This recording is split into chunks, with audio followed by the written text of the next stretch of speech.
What if a dating simulator had no real ending? No matter what choices you make, no matter how many times you play, you never actually leave the date. A dating simulator is usually a game where your goal is to build a romantic relationship and slowly become a simp for one or more characters. The fun part, at least for me, is choosing your favorite character and pursuing the ending you want. That's the main idea of this game. At least, at first. PockeDate is a mix of dating simulator, psychological horror, mystery, and narrative-driven gameplay. On the surface, the mechanics seem simple, but the deeper you go, the more hidden things begin to reveal themselves. In this game, the only thing you can do is keep going on dates and making choices that eventually affect the ending. There are 6 endings in total, and every ending seems connected. And there's only one character, Akari, your date. So before we make Akari wait any longer, let's get into it. During each date with Akari, the player is given the chance to either raise or lower her affection, and every date takes place in a different location. From the gaming club to the scenic temple, the shopping mall, the beach, and many other places. As you continue dating, you slowly learn more about Akari, her hobbies, her personality, and especially her past. At first, Akari seems like an ordinary girl. The more time you spend with her, the more details you discover. She likes visual novels, she enjoys matcha lattes, she gets happy when you compliment her, and many other small things. During certain dates, you can also unlock unforgettable moments, special memories shared between you and Akari, moments that seem especially meaningful to her. But the strange part is, every time Akari talks about her past, the story changes. Each version contains different details and never seem completely consistent, almost as if none of them are completely true. For example, at one point, Akari claims that you were childhood friends. You were separated for 10 years, then suddenly reunited. She even says you used to call her your little sister, and that the two of you used to bathe together. But later, she tells a completely different story. This time she says she was the top student at school. Many people admired her, but she kept her distance because she felt nobody truly tried to understand her. Until you appeared, according to Akari, you were the only one brave enough to approach her and ask her out. And she genuinely appreciated that. Another says she studied abroad for 5 years and only recently returned. And in yet another version, she says the two of you were just neighbors when you first met. None of these stories seem to fully match each other, almost as if Akari's memories were never truly her own, and several other stories about her past that contradict each other. The variations date is actually fairly limited. There are probably only around 10 to 15 variations, and most of them follow a structure similar to what we just talked about. During each date, you'll usually be given choices that affect Akari's affection, along with one strange story about her past. And once you've seen enough of them, we can finally move on to the endings. Ending 1 is probably the ending almost everyone gets on their first playthrough. At least, if you play normally, getting it is simple. Just keep dating Akari and choose options that make her happy. Once her affection meter is almost full, she'll invite you to her house. Once you arrive at her house, she prepares food for you, watch anime together, and near the end of the date, she asks you to stay overnight. There's no choice. You automatically agree and open unforgettable moments. Then the game ends. The affection resets.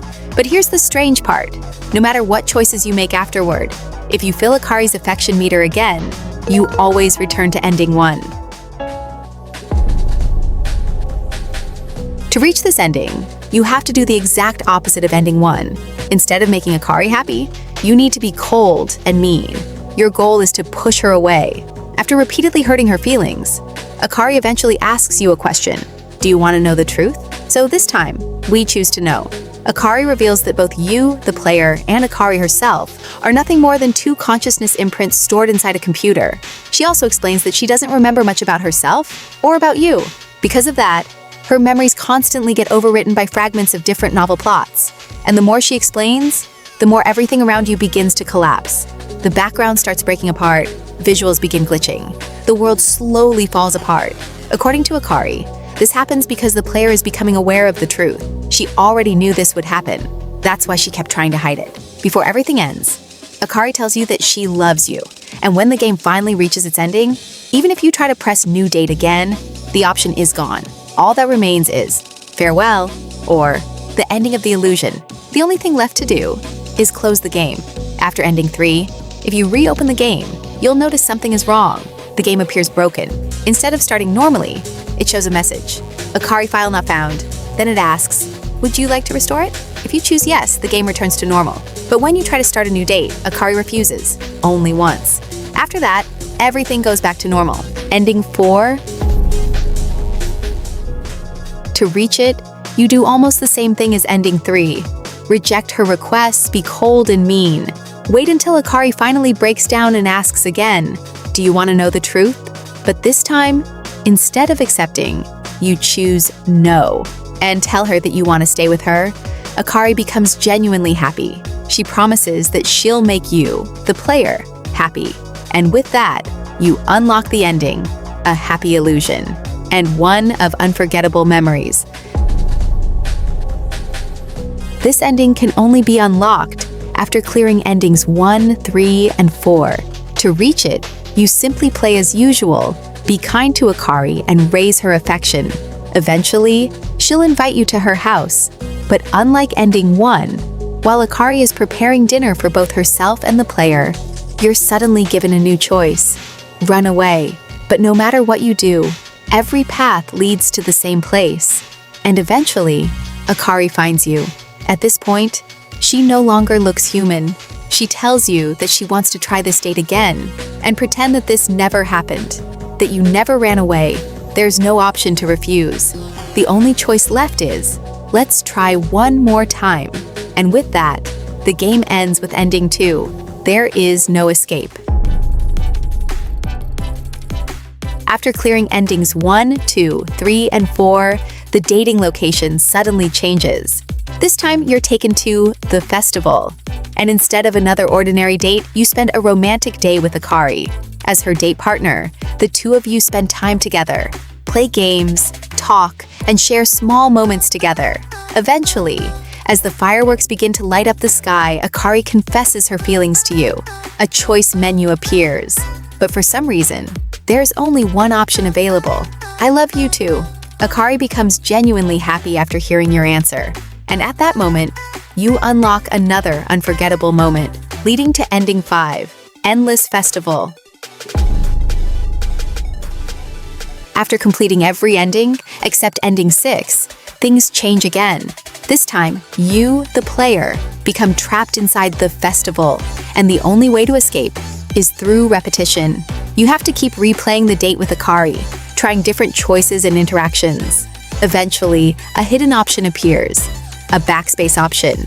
After you choose it, you need to choose specific dialogue in order. First, choose, "You're talking weird again." Then later, when she confesses her love again, a new option appears. "This isn't real." The moment you choose it, the game begins to collapse again, and Akari becomes emotional. But instead of trying to stop you, she became mad. "If I'm not real, then what are you? Just some pathetic player wasting your time on a fake girl in a fake world." After that, the game breaks completely. The application closes automatically, and when you open it again, there are no choices left, nothing to click. All you can do is wait. After a while, Akari starts speaking again. She apologizes for everything. She says she wants to start over and promises that this time, everything will be perfect. After that conversation, you unlock the final ending, ending 6, Festival of Madness. After completing every ending and unlocking all of the unforgettable moments, something new appears. These moments are memories of all the time you spent with Akari, every date, every conversation, every moment the two of you shared. And among them, a new option appears. One that was previously empty, real world. The moment you select it, Akari appears in front of you once again.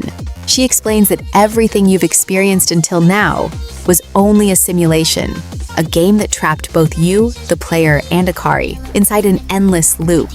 And according to her, the way to break free is connected to the unforgettable moments. To escape, you have to erase all of them.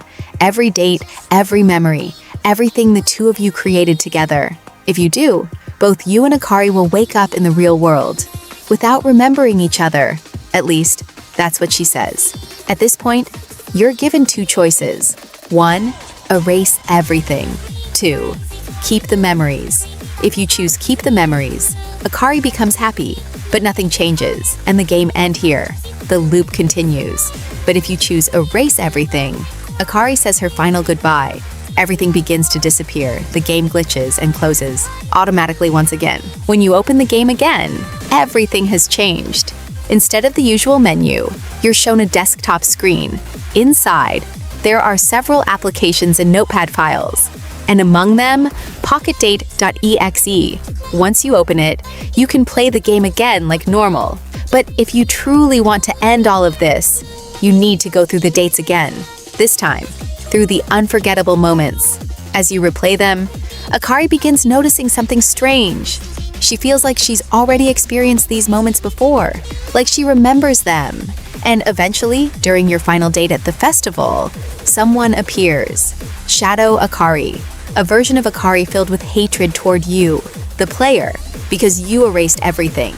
Now she has returned and wants revenge. At this point, the game suddenly turns into a turn-based battle. You have to defeat Shadow Akari, but this fight is impossible to win, at least alone. That's when Akari offers another option. You can accept help from other players named Darko, Mayo, and Rexofired. The more allies you accept, the more HP you gain, and the more damage you can deal. And eventually, you win. Akari celebrates with you, but not long after, her memories begin returning. Now she remembers everything, and she finally understands. All this time, Shadow Akari had been carrying all of the painful memories, everything broken inside her. But even those memories still matter, and with them, Akari believes she can help other players who are still trapped inside the simulation, and help them break free, just like we did. But to do that, she has to take those memories with her, which means all save data, all moments, everything here, and Akari herself will disappear. Then Akari gives the final choice to you. 1. Send Akari and lose everything. 2. Keep Akari and memories. No matter what you choose, the game ends here. But the outcome is different. If you choose Keep Akari and memories, you can continue dating Akari. But if you choose Send Akari and lose everything, that becomes your final goodbye. No matter what you do, you can never go on another date again. And Akari disappears. Chronologically, all of the endings seem to be connected. And if we follow the story in order, it feels like the intended progression is to clear them numerically from ending 1 to ending 6. Although, please note, when I played it myself, I'm not completely sure why ending 2 only became available after clearing endings 1, 3, and 4. So take this part as my personal interpretation. As we already know, ending 1 represents the player before realizing they're trapped inside a dating simulation. Everything still feels normal. You simply continue dating Akari. But by ending 2, the player starts noticing that something feels wrong and tries to escape the endless date/loop. Then endings 3 and 4 happen, after the player becomes more aware of the situation. At this point, the player is tired of repeating everything. Instead of trying to make Akari happy and enjoy the date, you, player, reject her requests, push her away, and start acting cold. Because of that, Akari becomes emotional and explains the truth. She asks, "Do you want to know the truth?" and reveals that both of you are trapped inside a simulation. She also explains why her stories never seem to match. Her memories constantly get overwritten by fragments of different novel plots. That's what I mentioned earlier. These contradictions start making more sense once you realize they were never really her memories. But escaping the simulation isn't as simple as knowing the truth. According to the game, the only way to break free is to create memories with Akari, the unforgettable moments. And that's probably why every ending matters. Because in the end, they all seem to be connected. Here, the Easter egg. After reaching real world, as we already know, the game changes into a desktop interface filled with applications and notepad files. One of the notes is called Objective. From what I understand, it seems to describe how Akari works, or possibly the rules behind the simulation itself. Then there's another file, secret.txt. Some players claim that if you copy the string inside it and paste it at the end of Akari.ini, the game will reset. I haven't tested this myself, so take this part with a grain of salt. But if that's true, my guess is that it exists for a reason. Because after defeating Shadow Akari, if you choose to send Akari away with all of the memories, you can no longer play the game again. So I think this might be an intended way to reset everything and start over from the beginning. Before we end things here, I just want to say that everything I talked about in this video is purely based on my own interpretation and understanding while playing. Because there's very little information, discussion, or community documentation about this game, I can't fully guarantee that everything I said is correct. So if you have your own interpretation, feel free to share it too. And if this game caught your interest, you can try it yourself on Steam. It's free to play, so honestly, there's not much to lose by giving it a chance. Thank you for watching, and I'll see you again next time.